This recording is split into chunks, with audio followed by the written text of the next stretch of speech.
What's up, everybody? Welcome back to another episode of Airsoftology Monday Q&A show, the show that answers your questions, helps you out in a pinch, and is also back in his apartment, or we are back in the apartment. I'm your host, Jonathan Higgs, that's right, still here in Taipei, Taiwan, doing some really cool stuff. This is, episode 3 from Taiwan. So I'm getting a little better. My Mandarin is good enough to order food and get around in a taxi at this point. So I'm starting to survive. But anyway, I digress. Welcome back to the show. Got some plans going on. I'll give you a quick update before we get into questions real quick. This week I am still here in town, still doing a lot of things. Got some new stuff I'm going to show you soon. Been doing a lot of filming, some cool things, really cool things. Also going to try to hit up a few factories here a little bit later this week, as well as a hop over to Hong Kong. That is going to be happening very soon as well. So I'll be doing some stuff in the Hong Kong shops and things like that. A lot of them, unfortunately, don't allow video or photography. But I will see what I can do. I'm going to try to go visit some cool stuff like maybe the PTS Steel Shop or PTS, some other companies, maybe go visit Aries over there. That's where their corporate office is based. Just some other really cool things. And of course, all the cool gear shops on Gun Street there too. I've already been once and I didn't hit them all and I want to hit them again. Anyway, so that's it for kind of what's going on with the show. Also, what's going on here? Oh, if it's your first time here, it's super simple. If you guys don't know how this thing works, put your question in the comment section below. Vote up those favorites, and I will get them on the next show. Be persistent, please. There's so many great questions every single week. I can't answer them all, but I do my best every single week to try to get the best ones in, and then some ones I dig really deep in there. I read every single one every week to try to find some good ones down there and help out. Anyway, enough about all that. Let's jump into what you're really here for, and that is your questions in the Tippmann mail call. More Squad writes, in your opinion, what makes a field good or bad? It's a combination of the referees and the field owner. Honestly, that's it. Every great field I've been to, and I can name some big ones, let's say like Ball Hack, Buffalo Battleground, Strike Force. It's just, I'm so skimming the surface. I'm leaving so many people out. SS Airsoft in Atlanta, National Airsoft, they all have something in common. All of them have something in common. It's an owner that cares about the players and referees that care about making the game fun for everyone out there in the field. Or the better part, there's always going to be some people that don't just want to watch the world burn, you know? That's really what it is, just like Batman, the Batman movie. Some people literally just want to watch the world burn. The best fields do the best job, I believe, with the field owner focusing on the player base, and of course the refs focusing on the players having fun, no cheating, taking care of cheaters, making sure the game modes are right, all that good stuff. So yeah, what makes a great field great? It's the ownership. And then, because of that, you get a fantastic player base, which is what really makes a field fun, honestly. So it is led by the owner and the refs, but what truly makes a field great is the players, the group of players and how they play. If they're playing friendly, they're helping new players when they come out there. Hey, welcome to Airsoft. Let me show you how to get out on the field and have a great day. That is it's the most important thing out there, really. Just help the new players and everybody has fun and this whole thing grows, this hobby, this sport of ours, and everything's great. So yeah, it is led by the owners and all that, but I really think it truly is the community of players. So it's kind of a two-part. One to kind of spin it up and two to really keep it going. So yeah, and once you have a good community, the community will take care of itself, and that's awesome. So as long as the one starts and the second takes over, good to go. Mr. Ajax writes, hey Jonathan, my question is, do you often find weapons other than your standard M4 or AK, such as an AUG, at MilSim events? If you do find them, what are your thoughts about them? Actually, at MilSim events, I see more guns like that than anywhere else. I see a lot of people, especially in the past, I'd say year and a half, really branching out on their MilSim loadouts. I've seen people do Austrian Special Forces. I've seen people do Israeli IDF. In fact, that's actually very popular. I see a lot of the Israeli Defense Force loadouts. And everybody's running the right gun. So like an IDF loadout, they're running a Tavor, like a TAR-21.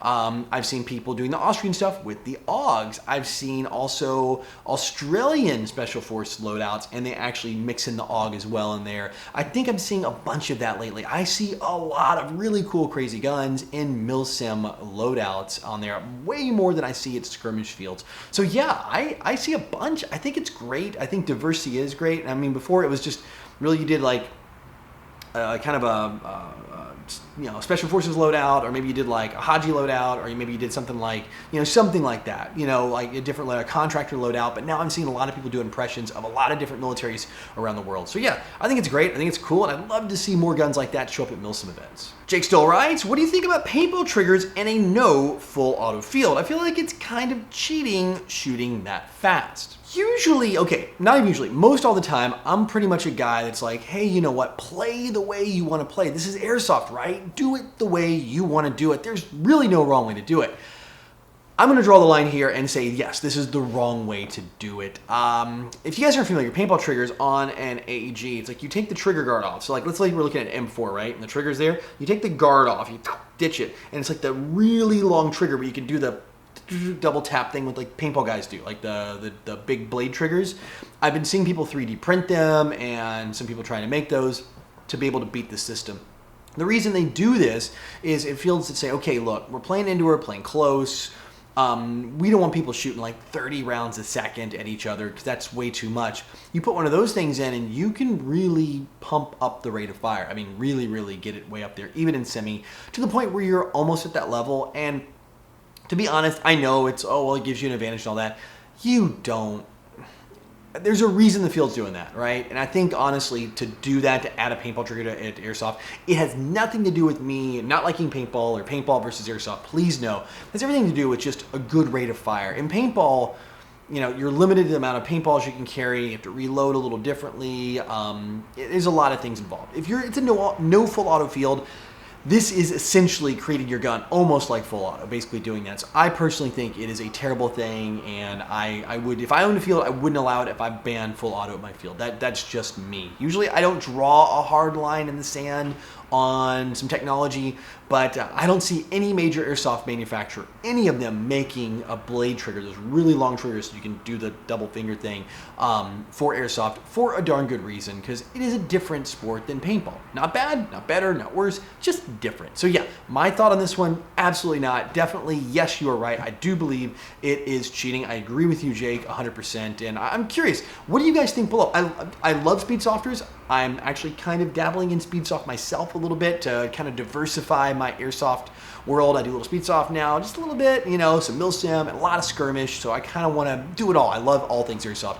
But I wonder what your guys' thoughts are on the blade trigger, the double triggers, all that. I'll try to get a link or something, if I can find something, photos, so you guys can see if you don't know what I'm talking about, what one of these things are. I want to know what you guys think about this and adding that into airsoft, and what your thoughts are. Do you think I'm right? Do you think I'm agreeing with Jake and we're right here on this one? Or do you guys have a totally different idea on it? Let me know in the comment section below. William Baker writes, hey Jonathan, I'm a sniper in the UK and I'm looking for a change. I want to trade the rifle in, but I don't know anything about AEG teching. I love my rifle because I know that what everything does and can take it all down to a single part or screw. How hard is it to work on AEGs, and is it worth making the change?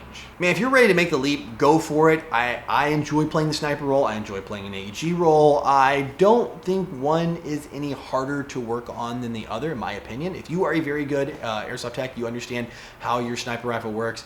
It's just going to be a slight learning curve, a couple weeks, maybe get elbow deep in a couple mech boxes, and you will understand how an AEG works. It is very different, but it's no more difficult or less difficult, I think, than really tuning a sniper rifle. I mean, once you understand how the bits and pieces and all the parts work, the only real difference is shimming. Getting those gears shimmed in there. I'm not going to go into how to do that because we'd be here all day. But yeah, shimming I think is the other thing, the one last piece I would say that you might need to know. But that's only if you're going to be replacing gears or long-term wear and tear. But yeah, go for it, man. Do it. Have fun. If you get bored, switch back to a sniper. Make a DMR so you can kind of play both roles. Have some fun with it. But yeah, I think it's not any more or less difficult than being a really good sniper tech. All right, that's it for questions this week, which means it is time for the Code Red Headsets video recommendation of the week. And this one comes from you. And this one's from Concerts, and it says feature AFO Maryland Airsoft, AFO MD Airsoft. And when I went to the channel, I was like, wait a minute, I know this one. I've actually featured it before. I'm almost certain it's been a while.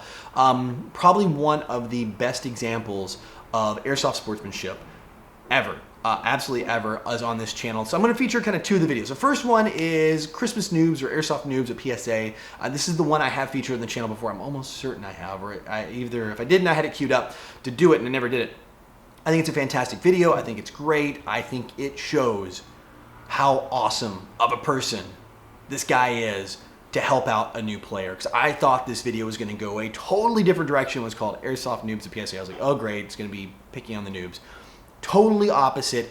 Makes me have so much respect for this channel. So that leads into number 2, which is the greatest airsoft kill of all time, which comes to the channel. I'm not going to give it away. I'm just going to flash it up here for a couple seconds. It's way better than a knife kill. I'm just going to put that out there. It's worth the watch. And it's not just this. He's got loadout videos, he's got gameplay videos and all that stuff. I'm just picking a few really funny highlights, but I think these are both fantastic videos, and the channel is definitely worth it. For me, that mashing that sub button. Again, I keep finding these, I keep mashing them, and this one I already had found, which was actually came back around. Totally forgot about the channel, and you know how YouTube kind of, if you don't watch them a lot, they kind of fall off your radar. But anyway, if you guys haven't checked it out, it is AFO Maryland Airsoft. Thanks to Concerts for giving the recommendation for this channel. Big shout out to you. And of course, if you guys like this channel, I have a link in the description below, so you can go over and watch these videos, of course, and if you love it, hit the sub button, let them know I sent you over there. All right, guys, that is it for this week. As always, thank you so much for being so cool and hanging out here. And if you haven't had a chance to support the channel, I'd love to have you. We have a huge web store selling a whole bunch of different patches. I do all these designs myself, so they all go out. So if you guys have them, from like tactic corgis to like a bunch of other stuff, kind of just all airsoft related collectible patches, they do go to help support the channel here. Also, if you guys haven't checked it out, check out the Patreon account. I'm doing a big relaunch on Patreon, so check out Patreon. It's about a week out, but if you want to get in early on the older tiers and lock in before anything changes, we'll get it going. So yeah, I have that. I have a link to Patreon down below as well, or I'll find a way to throw it over here in the corner or something like that. But until next week, go out, play some airsoft, have some fun, but no matter what you do, call your freaking hits.